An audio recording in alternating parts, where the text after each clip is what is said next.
The story you are about to hear is true. Attention, all true.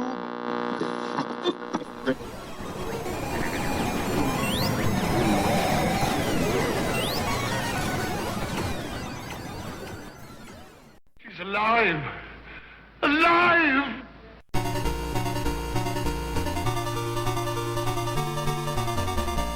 Welcome to the Retroist. While people remember the original Woodstock Festival, a few other concerts would take the name of Woodstock. This includes one in 1979, one in 1994, one in 1999, and one in 2009. I had heard about music festivals, and Woodstock in particular, growing up in New Jersey, and was always curious about them. My mom would talk about them, especially the original, like she was interested in it. But when I asked her if she regretted not being a part of that world, she said not at all. She had kids, she had a life that she couldn't just run away to go see a show. It's almost like when I would point out to her that she was interested in it, because she was saying she was interested in it, she recoiled from it, as if pointing out that she might have wanted to try something different hurt her in some way, so I eventually avoided doing that. I often wondered, though, was she sad that she had missed out on something that was potentially accessible to her? And she was aware of it, but she couldn't do it because she had chosen a different life. Because of this, I had an interest in festivals, more so maybe than other people, and wanted to go to one, but I was also real nervous about it. And I've been to Lollapalooza over the years. I almost went to Woodstock 94 with my friends. My mom encouraged it, and the car was packed, but the news kept talking about how it was deteriorating up there at Woodstock 94. Enough that we decided, it's not worth it. Instead, we just got Burger King and played video games at the arcade. It's a pretty good trade-off. I would still continue to go to festivals in the 90s and saw some really fun music. What would eventually cause me to lose interest in music festivals completely was when I somehow found myself at Woodstock 99. On some very hot summer days. On today's show, I'd like to talk to you about that experience. This podcast will be a little different than some of the other shows that I've done. I'm going to break it down into two sections. I'm going to talk a little bit about the festival itself from a technical point of view. Then I'm going to go into my experiences at Woodstock 99 and tell you what I saw there and how I got there. We have an info-packed episode ahead of us, so without further ado, let's start the show.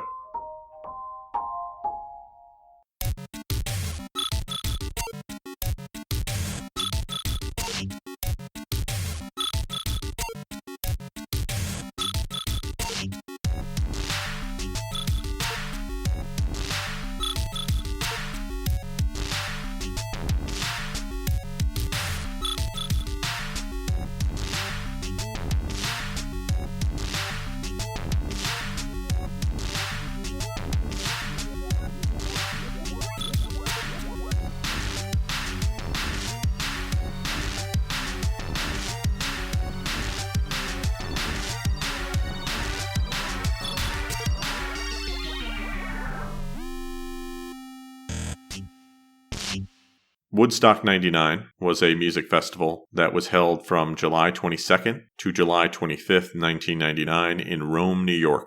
It was one of several musical festivals that tried to capitalize on the Woodstock name. This was one of the ones that tried to hold it in upstate New York, like the original Woodstock. The other one that did that was the Woodstock 94. This one would be held at Griffiths Air Force Base, which is about 100 miles from the original Woodstock site. Much like the 94 version of Woodstock, it would get a lot of TV coverage. The cable TV network MTV did a lot of live coverage. It was broadcast on radio, and eventually parts of it would be released on DVD, and live versions of the music would be released on CD. That's all great. But that's not the reason most people remember Woodstock 99. It was because things went downhill very quickly. Conditions there were hot. The food and water was very overpriced. There were various assaults, theft, arson, and even people getting killed. And as a person who was there, it was scary. Are you a fan of the Retroist Podcast? Do you like more retro stuff? Why not check out the Retroist Patreon? Go to patreon.com/Retroist. Supporters of the show get bonus episodes, bonus tracks, bonus scans, access to the Retroist Discord, and more. Feel good about yourself and make a difference in the world. Support the Retroist. The festival was held at Griffiths Air Force Base, which was decommissioned now and was considered a Superfund site, which meant it was a dump site for some pretty bad stuff. The base had been closed in 1995, and it was being developed as the Griffiths Business and Technology Park.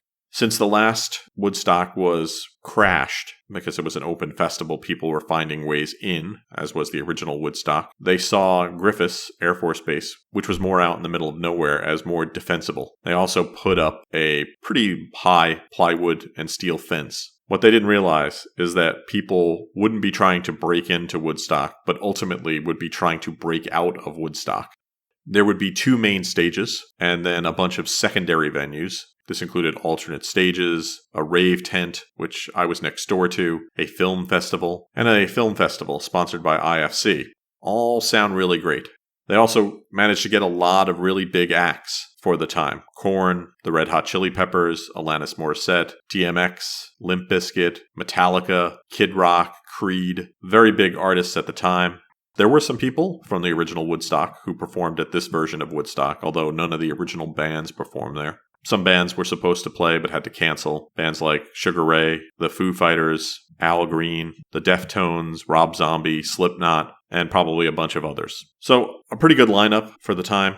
Now, a lot of the basic conveniences were supposed to be provided for. They had lots of places that sold things like food and water. They also had ATMs, and you could also send emails at various places. I was in one of the tents where you could get on a computer. Tickets cost about $150. That's before the service charge. If you bought your ticket at the gate, it was $180. Now, they say there were about 400,000 people attending. Now, I've heard official figures much lower than that at 220,000 or 250,000, which was the ticket cap. And I have also heard that they keep the number artificially low because then they would have to pay the bands more. It seemed like a great idea, especially for Rome, which is near the festival site. It's estimated that tourists would spend 30 to 40 million in the area during this very short festival. But if you didn't go, you could watch it on pay-per-view, where it was simulcast. And supposedly, 500,000 people paid for that pay-per-view experience. In addition to performances, you got interviews with not just the people performing, but people on the ground there.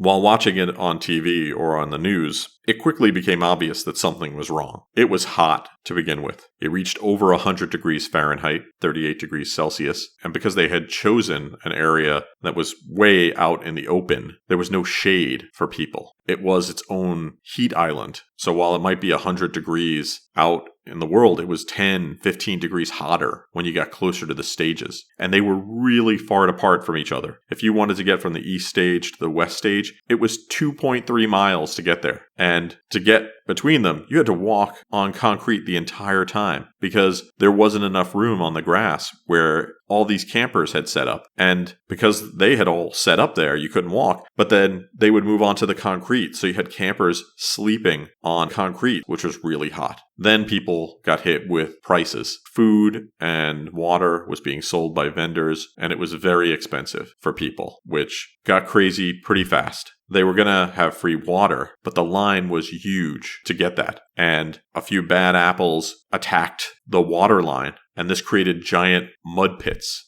Now, as I said, this was a Superfund site, and that meant that the groundwater and soil at the site was contaminated with toxic chemicals and heavy metals. And so you didn't want to be hanging out in that water if you could prevent it. Add to that mud the fact that there weren't enough toilets installed for the number of people showing up. Very quickly, most of them were overflowing and not usable. And when you have overflowing toilets, they go right into the mud pit. This led to attendees thinking they're in mud actually being in waste.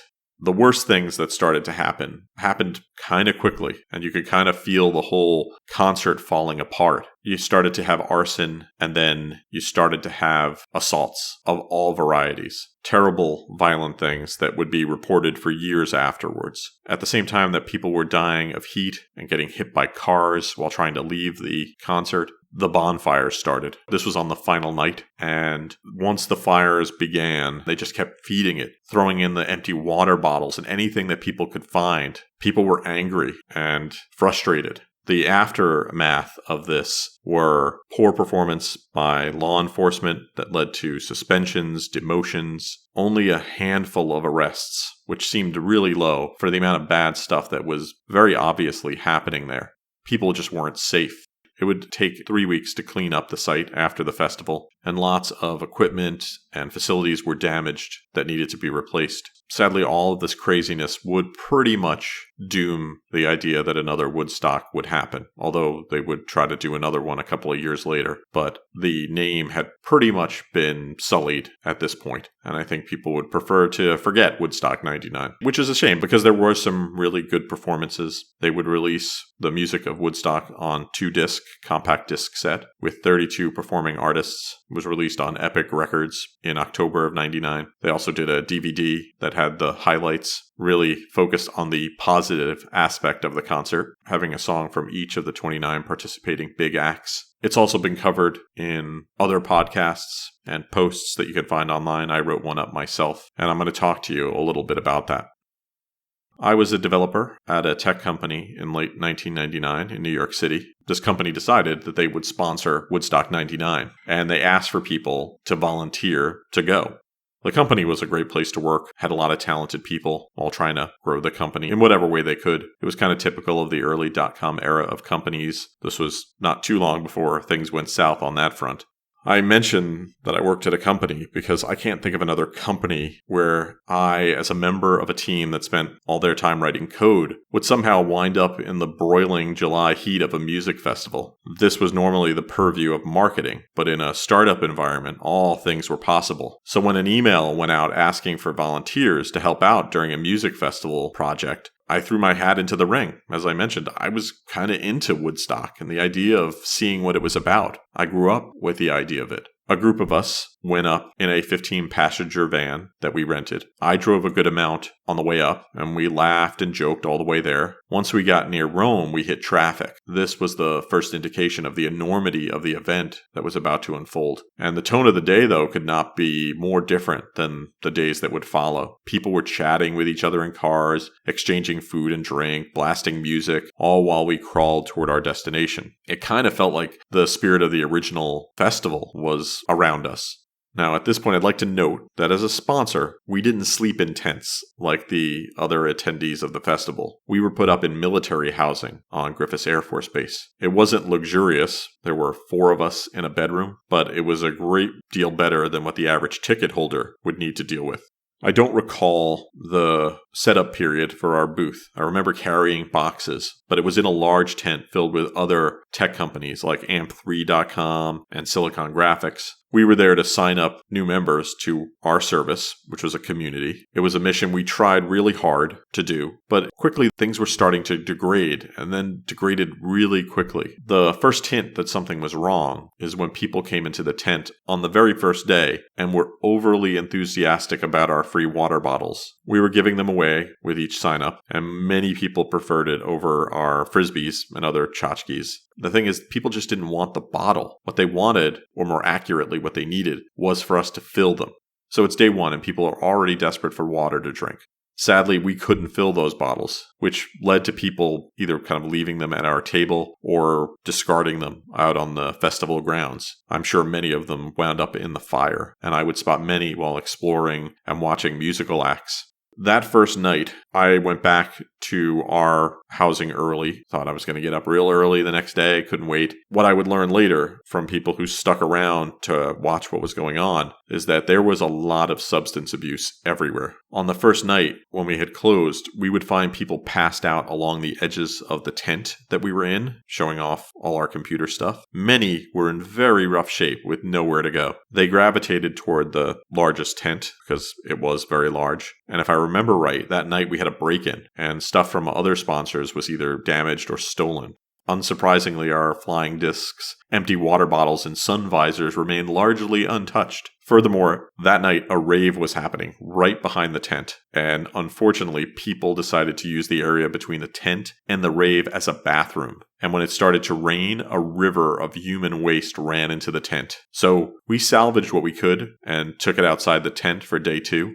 So at this point, our mission to recruit people was over. We had brought something to the tent that we thought would just kind of give out, but it turned into a real commodity. It was fortune cookies. This was about the only free food available to the, 400,000, if you believe the numbers, people in attendance. When we took them out to distribute them, complete chaos ensued. People started grabbing handfuls and then just started walking away with entire boxes. Now, we didn't want any conflict, so we decided it was best to just let everyone have what they could carry. Maybe 30 minutes later, the cookies were gone. It was our boss at the time who made the choice to say, just put the boxes out, let people take whatever they want. If they could carry it, it's theirs. To people's credit, though, and you hear a lot of negative things, the cookie rush was a bit more orderly than I would expect from what I know of Woodstock 99. And we had dozens of large boxes, and as I said, these were gone in under 30 minutes. It might have been closer to 15 minutes. Now that night, since we had given away all the cookies, we thought, well, let's start giving away these Frisbees.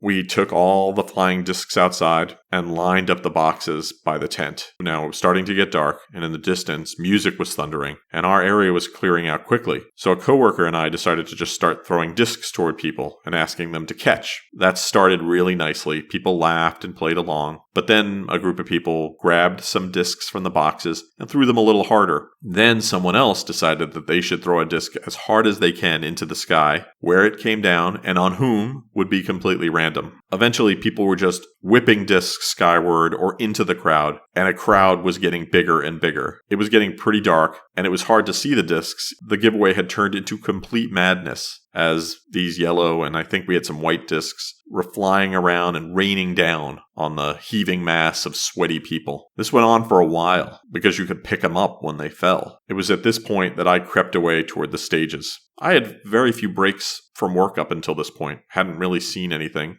That night, it felt a little unsafe, but not as bad as the next night. Saturday night, it almost seemed sinister, and when the band Limp Bizkit took the stage, something seemed to sweep over the festival. I wasn't anywhere near the stage, couldn't get close, but fights were breaking out everywhere. I beat a hasty retreat back to the sponsor tent, but there was nobody there. I wandered around trying to find anyone I worked with for 2 hours. Eventually I decided I'm just going to try to go back to the housing. I went to the bus stop, got on there, and it took me back to the house. It turns out other people had the same idea, and we had a meeting. We said, what exactly is going on here? Should we actually head to the tent tomorrow? Because tonight was bad, or so we thought. How bad could it get tomorrow? And we actually voted, although I think our boss would have overridden us anyway. She was quite sensible. Ultimately, we decided that we were done here. It would be a 5-hour drive to New York City, and longer for those of us in New Jersey. But if we left right away, we could be home around sunrise. All of us threw our stuff into the back of the van. The majority of people just tried to find a way to sleep, and 2 of us took turns driving all the way home. When I did finally get home, I slept the entire day, only to wake up and see what had happened. The terrible mess, the fires, the violence. I can't tell you how relieved I was to be away, but I felt terrible for the people who had remained. They had paid money to unknowingly put themselves in danger, and the organizers of the event were completely powerless when things went awry. For me, it was dangerous while I was there. I felt in danger the entire time, but there were people being assaulted. And for them, that's a difficult memory they're going to have to carry around with them forever. From that point on, whenever I would hear that someone wanted to plan a new Woodstock, I would think, please don't. The original Woodstock, it was a unique event, kind of a once-in-a-generation happening, but people want to make money. But I really believe that music festivals at that scale are a recipe for disaster. They generally don't plan enough, and then attendees are largely on their own. And when that's the case, as Woodstock 99 proved, nothing good happens. That's my best recollection of my time at Woodstock 99. It's been over 2 decades now, so I apologize if I got some details wrong. I will say Woodstock 99 was memorable for lots of people for different reasons. And there'll be a lot of people who might watch it who enjoy the music, say, of the time. And they will say, oh, I wish I could see or do that. Or they missed out on it. And they are much like my mom and think, oh, I should have maybe gone to that for the experience. And yeah, it was a unique experience. Certainly was very unique. But it was nothing like the stories you hear from the original Woodstock. But maybe those are viewed through nostalgia as well. Maybe now or even a couple of years from now, there'll be some revisionist history related to Woodstock 99. I just think because it was reported, because we had cameras, we know what it was like. Still, it was very interesting and quite a way to end the 90s.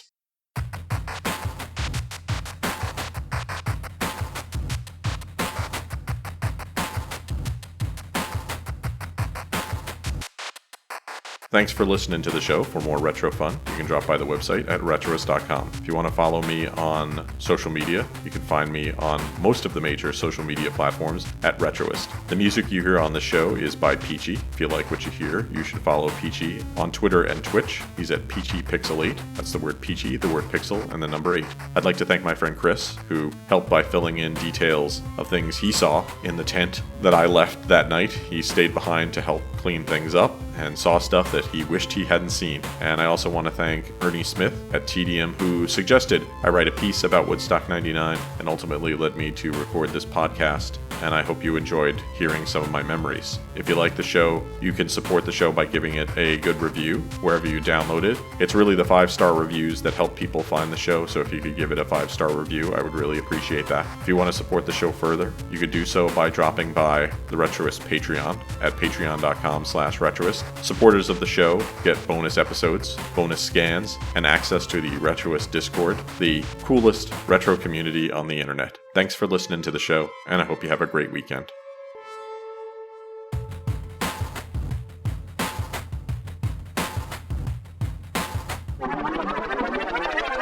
Every time I tried to get within a quarter a mile of the stage, I got punched by somebody. Thwack. This has been a Retroist production. Goodbye.